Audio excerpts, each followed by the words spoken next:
meus amigos e meus irmãos, tudo bem com vocês? Que a graça de nosso Senhor Jesus Cristo, o amor de Deus o Pai, a comunhão do Espírito Santo sejam com todos vocês. É muito bom ter vocês aqui para estudarmos juntos a palavra de Deus. Hoje vamos estudar Colossenses capítulo 2, verso 14 e 16 e 17. Paulo escreveu a carta aos Colossenses por volta do ano 61 depois de Cristo. E ele começa já no capítulo 1, defendendo a supremacia de Cristo. Isso indica que um dos problemas enfrentados na igreja a respeito da divindade do Salvador, que havia alguns hereges questionando se o Salvador era ou não o personagem central da salvação. Podemos ver no capítulo 2, dos versos 6 ao 9. Perceba que o apóstolo recomenda que os cristãos de Colossos tenham cuidado com os falsos ensinos a respeito de Cristo. Isso porque havia pessoas na igreja, provavelmente gnósticos, que negavam a supremacia da divindade do Salvador e ensinavam outras heresias maléficas. Mas, antes de continuar, gostaria de pedir a sua ajuda. Dê um like, se inscreva no canal, ative as notificações e compartilhe esse vídeo. Bom, vamos orar? Bendito és tu, Senhor nosso Deus, Rei do Universo. Venha derramar seu Espírito Santo sobre cada pessoa que estiver assistindo esse vídeo e abençoe o estudo de hoje. É o que pedimos. Em nome de Jesus. Amém. Algumas pessoas argumentam e até distorcem a palavra de Deus e fazem comparações e suposições a despeito de, assim diz o Senhor, para disparar contra a lei e o sábado, visando transgredir os comandos normativos sem sofrer punições vindouras. Levantam teses infundadas na linha de colisão com as Escrituras, oriundas de completa ignorância do plano da redenção. Jesus veio imputar sua justiça no coração do pecador, santificando-o para obedecer à lei por amor e não liberar o pecado, anulando a lei. Vamos ler Colossenses 2, o verso 14. Tendo cancelado o escrito de dívida que era contra nós e que constava de ordenanças, o qual nos era prejudicial, removeu-o inteiramente, encravando-o na cruz. Paulo não está dizendo que a lei de Deus foi abolida, e sim que o relato do pecado que era contra nós foi cravada na cruz. Esse relato é simbolizado por uma nota promissória que Jesus pagou, de modo que não mais estamos em débito para com Deus e sua santa lei.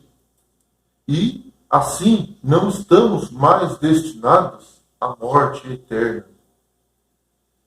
Demanda legal para todo pecador.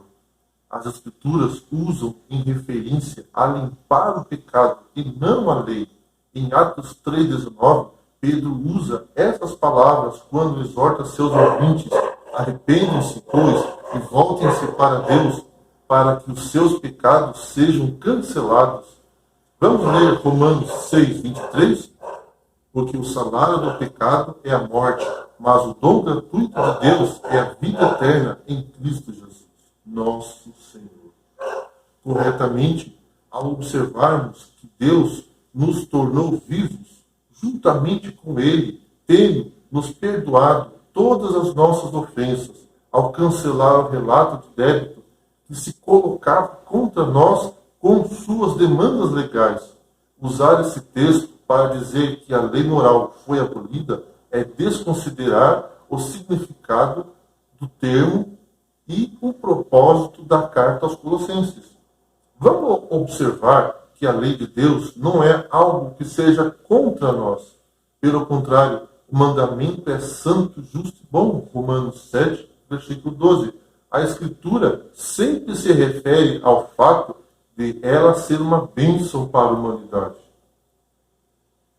O povo de Israel tinha leis éticas, morais, civis e cerimoniais dadas ao povo por Deus através de Moisés. Os diferentes rituais do Antigo Testamento ilustravam várias maneiras pelas quais o povo poderia se relacionar com Deus. Por meio deles, as pessoas faziam alianças com Deus, agradeciam a Ele pelas bênçãos que Ele dava, o louvavam, mantinham sua presença com elas e recebiam a remoção da culpa por vários tipos de pecado. Esta verdade encontra-se claramente rotulada nos antigos rituais e cerimônias levíticas, expondo respectivos tipos e sombras relacionados ao Messias. Com efeito, o sistema cerimonial apontava o sacrifício de Cristo e seu significado. Quando Cristo morreu na cruz, a realidade substituiu os símbolos, os tipos referentes ao primeiro advento cumpriram-se, perdendo o vigor. Cessaram os serviços no santuário terrestre, excluindo o culto de templo, ou, segundo a Escritura, rasgando o véu. Vamos ler Mateus 27, versículo 51. Eis que o véu do santuário se rasgou em duas partes, de alto a baixo, tremeu a terra, fenderam-se as rochas. A ruptura do véu, permitindo ao sacerdote contemplar o interior do Santíssimo, indica o cumprimento dos tipos do primeiro advento. Leia-se, os tipos haviam encontrado os antítipos. O sistema ritual havia chegado ao fim. Essa foi a cédula riscada, a lei consistente em ordenança, conforme vemos em Colossenses 2,14. As ordenanças referentes aos tipos do primeiro advento de Cristo cumpriram-se, foram cravadas na cruz, abolindo a lei cerimonial, reconciliando Jesus e gentios. Vamos ler Efésios 2, verso 15? Aboliu na sua carne a lei dos mandamentos na forma de ordenança, para que dos dois criasse em si mesmo um novo homem, fazendo a paz. No aludido texto, observa-se Jesus cravando na cruz a lei de ordenança, de matança de animais, cerimonial, verdadeiro muro, barreira intransponível de separação, impedindo os gentios de se aproximarem de Deus, único e não a lei moral. Se Jesus cravou os 10 mandamentos na cruz, então o homem está autorizado a idolatrar, fabricar ídolos, chamar o nome de Deus em vão, transgredir o sábado, desonrar pai e mãe, matar, furtar, adulterar, levantar falso testemunho e cobiçar. Vamos ler Romanos 4, verso 15, porque a lei suscita ira, mas onde não há lei, também não há transgressão.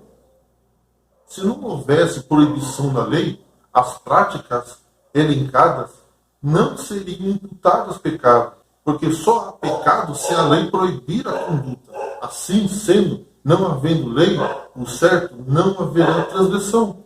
Leia-se, pecado é a transgressão da lei. Vamos ler Hebreus capítulo 9, verso 11 e 12.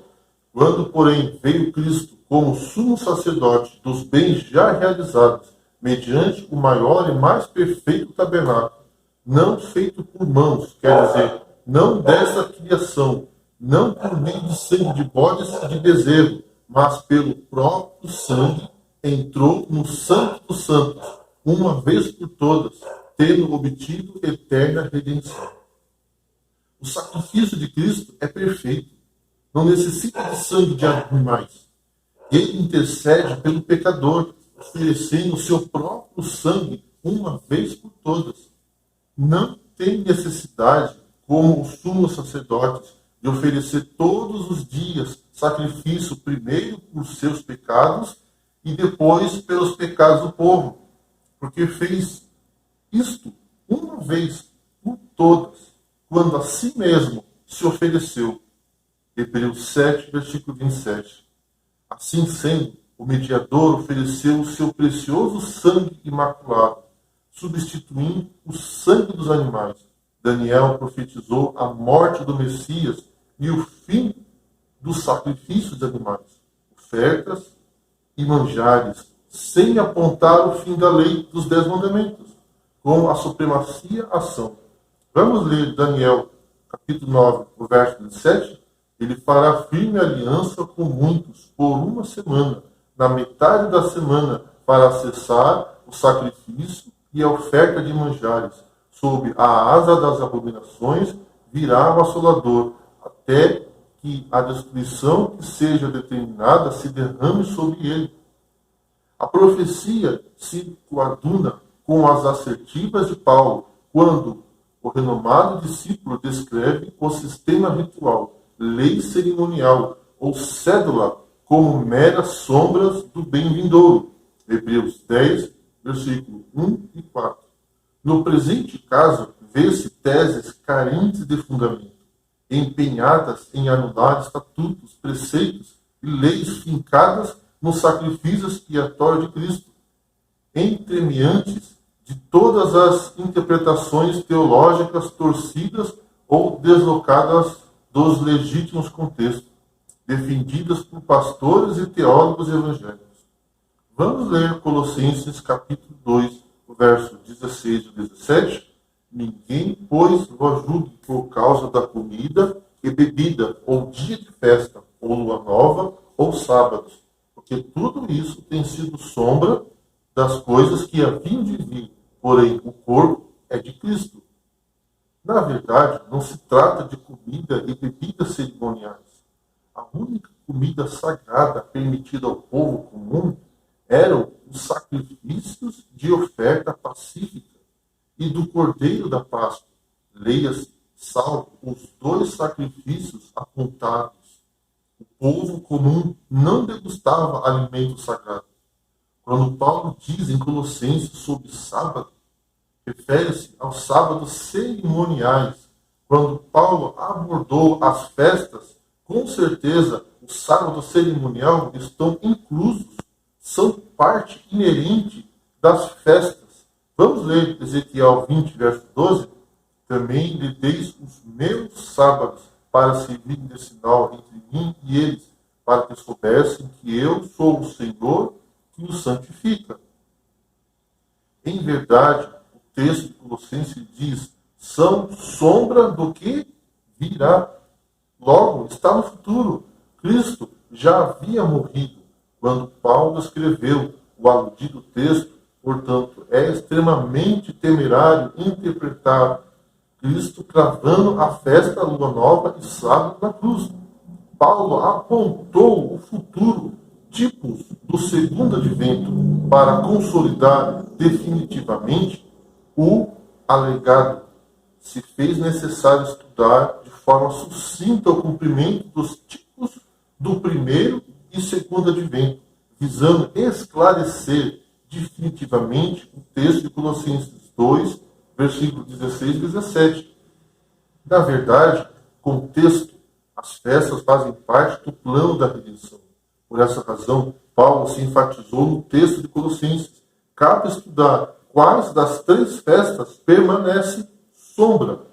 A primeira festa é a Páscoa, seguido pelos pães asmos. Em seguida, se faz necessário conhecer seu real significado. Na saída dos hebreus do Egito, o Senhor instituiu a festa da Páscoa. Êxodo capítulo 12, versículo 1, 14, 16 e 21.